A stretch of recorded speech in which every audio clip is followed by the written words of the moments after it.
Varices, varicose ici. Définition.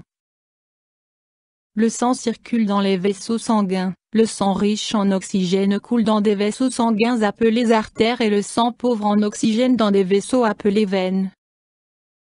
Mis à part la véritable pompe sanguine, le cœur, la circulation sanguine consiste en des vaisseaux qui transportent du sang à partir du cœur, artères, riches en oxygène et en nutriments, et en des vaisseaux qui acheminent du sang vers le cœur, veines, pauvres en oxygène et plus pauvres en nutriments, riches en gaz résiduels.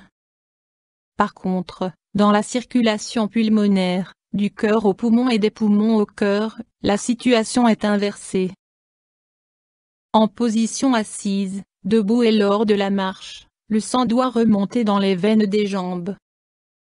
Ce problème de transport est surmonté par les veines saines grâce à deux mécanismes. Les valvules veineuses empêchent le reflux du sang vers le bas et les muscles du mollet, qui jouent un rôle de pompe, apportent un soutien au transport du sang en direction du bassin et de la région abdominale. En présence d'une maladie veineuse, il se produit toutefois une congestion de liquide dans les jambes. Forme. Type d'altération veineuse.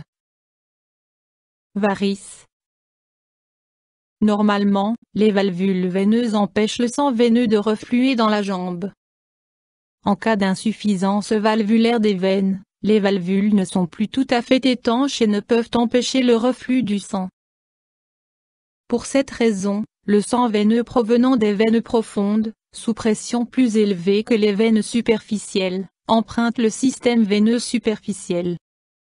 Le sens de circulation du sang est inversé, il en résulte des lésions voire une destruction d'autres valvules veineuses.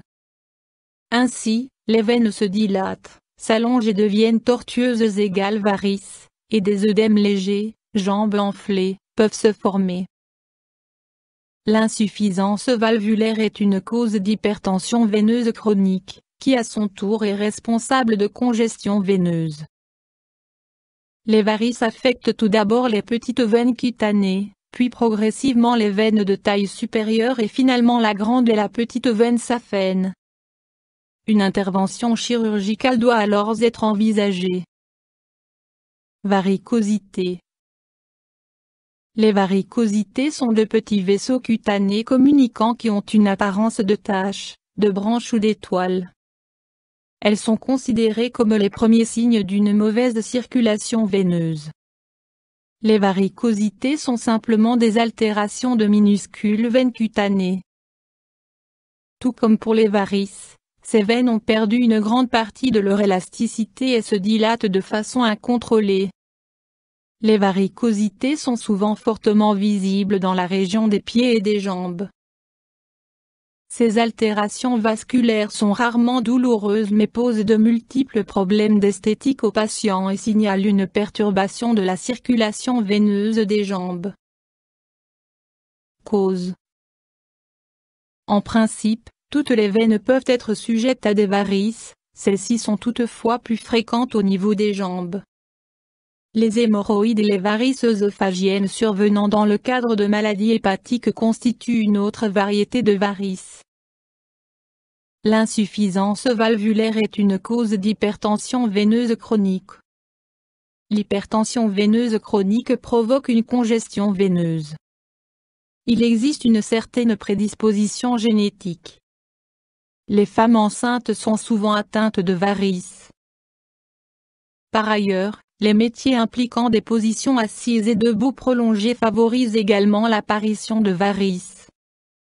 D'un point de vue statistique, près d'une femme sur deux et près d'un homme sur quatre présentent des varices dans la seconde moitié de leur vie. Facteurs de risque. Prédisposition familiale, insuffisance du tissu conjonctif. Sexe féminin, les hormones sexuelles de la femme, œstrogène, peut engendrer un relâchement du tissu conjonctif. Manque d'activité physique, comme décrit ci-dessus, les activités en position assise ou debout peuvent entraver la circulation sanguine de façon chronique. Surpoids. Tabagisme. Troubles, symptômes. À leur début, les varices se manifestent souvent par des sensations de lourdeur, de fatigue et de tension dans les jambes. Des crampes nocturnes dans les jambes peuvent survenir. Par ailleurs, les varices sont des vaisseaux tortueux facilement reconnaissables. Par la suite, les jambes deviennent douloureuses et la circulation sanguine dans les jambes se détériore. Finalement, les jambes gonflent, ce qui est appelé œdème ou eau dans les jambes. Les deux jambes peuvent être touchées simultanément. Il convient de noter que d'autres causes peuvent être à l'origine d'accumulation d'eau dans les jambes, notamment l'insuffisance cardiaque, les thromboses etc. Par la suite, les œdèmes sont susceptibles d'engendrer des troubles circulatoires en raison de la pression accrue dans les tissus. Dans ce cas, le tissu risque de ne plus être suffisamment approvisionné en oxygène et en nutriments. En l'absence de traitement approprié, la peau s'ouvre jambe ouverte, et un ulcère veineux se forme. Examen, diagnostic. Les varicosités sont visibles à l'œil nu. Les varices peuvent être palpées par le médecin. Un examen spécifique, l'échographie Doppler, permet au médecin de visualiser les veines et d'examiner la circulation sanguine veineuse. Dans certains cas, une radiographie avec produit de contraste, phlébographie, doit être pratiquée. Options thérapeutiques. Le traitement vise à stopper l'incontinence des valvules veineuses, à empêcher ou à réduire les œdèmes et à favoriser l'approvisionnement des tissus en oxygène et en nutriments. En plus du problème esthétique, les varices non traitées peuvent entraîner des ulcères veineux. Les varicosités sont généralement sclérosées sous anesthésie locale. En cas de symptômes légers à moyens, des bandes ou des bas de contention sont indiqués. Cette mesure est toutefois uniquement symptomatique et ne fera pas disparaître les varices. Des médicaments à base de plantes, et notamment l'extrait de marron d'Inde, peuvent s'avérer efficaces dans le traitement des varices. Demandez conseil à votre médecin ou pharmacien. En cas de varices légères, des pommades contre les varices peuvent être appliquées par massage. En cas d'œdème important, le recours à des diurétiques s'impose. Dans les cas graves, une intervention chirurgicale, stripping égal et veinage, devient nécessaire. Pour ces opérations, différentes techniques sont utilisées. Il est essentiel de ne pas resséquer uniquement les branches veineuses dilatées mais également leurs points d'intersection avec les veines plus profondes, crossectomie. Complications possibles.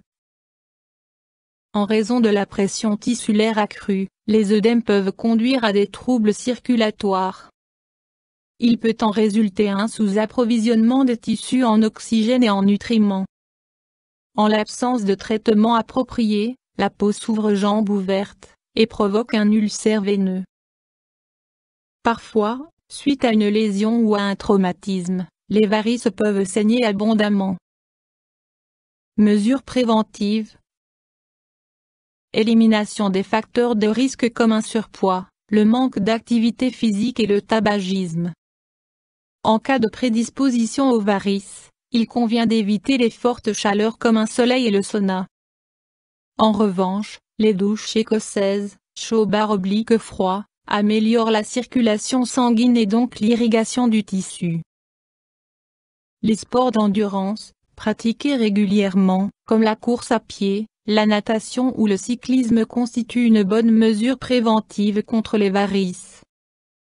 Il faut éviter à tout prix les positions assises ou debout prolongées ou les interrompre régulièrement en faisant quelques pas ou en se couchant.